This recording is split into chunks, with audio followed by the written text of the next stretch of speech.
So I would respond with, if it was Kwesi Kwarteng or Suella Braverman, would my argument not have taken place?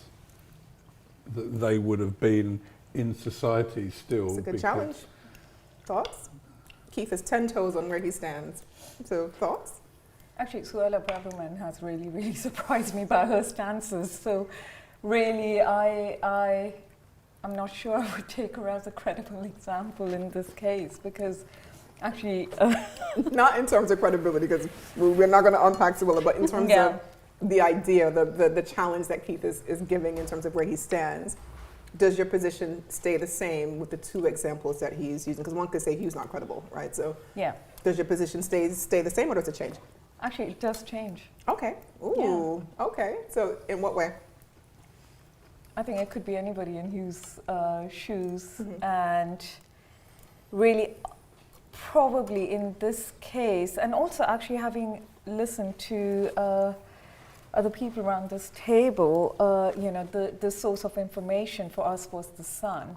Now, I think that totally brings into question the credibility of the whole thing. It's more gossip than news, something newsworthy.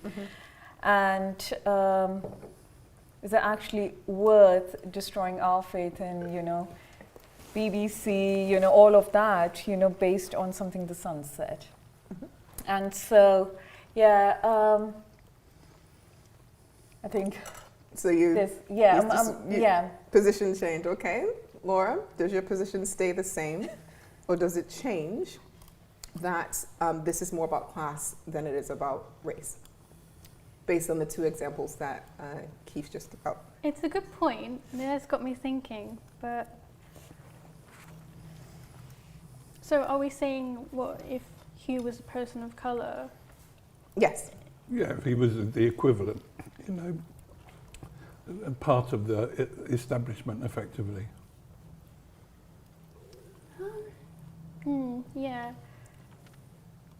It's a good thinker. I mean, well, you said about where we heard it from. I tried to keep away from the media, so I've heard it mostly from you. Well, I'd love it if we had a world where we judged people on just their behaviour itself, so obviously it's still wrong, that it still needs to be looked into, whatever he's done.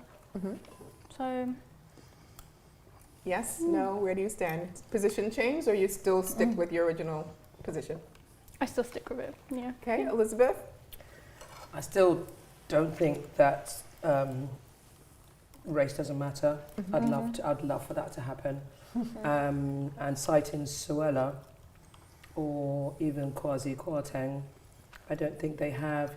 The thing with Hugh is he had the standing where everyone, despite, doesn't matter what colour, well, in the main, had that respect, that sort of standing. That's why I referenced Clive Murray, I think, because I think he has a similar sort of thing, I would say, over Suella or Kwesi Kwarteng. I mean, Kwesi Kwarteng almost tanked her, economy. So if he did anything, I don't think he'd definitely be thrown to the wolves, and as Suella, I think she has that same sort of standing. So I don't know that the fact that she's of colour or he is of colour necessarily equates to Hugh, but whereas I think Clive perhaps maybe does, but it doesn't mean that people wouldn't necessarily support Clive, in the end, say if it was him, or even support Hugh, because I'm still, the jury's out, because I haven't seen all the facts, but would that not matter? It would, I know it would, Look at footballers, not the same, but, a footballer is on whatever standing they are, they're amazing, whether it's, any one of them, Sterling, Saka, whatever. They have no chance to not perform. And once they drop, everyone goes for them. Place your white counterpart in exactly the same position. That's what I mean. Yeah, no, I think that is a really good point about the footballers. But having said that, and just to keep the, the debate lively, as it were. Again, footballers aren't considered the establishment. The Telegraph and the Mail would look down at them generally. You know, athleticism. Black people are good at athleticism. That doesn't mean to say they're one of us, kind of thing. So for me, the race issue is black people are much less likely to get to be part of the establishment. Yeah. But once they are in that narrow group, I think that, I mean, it's you know, it's nuanced. I mean, I'm not. Yeah, I mean, it is nuanced. Yeah. And I think if you're using Daily Mail as your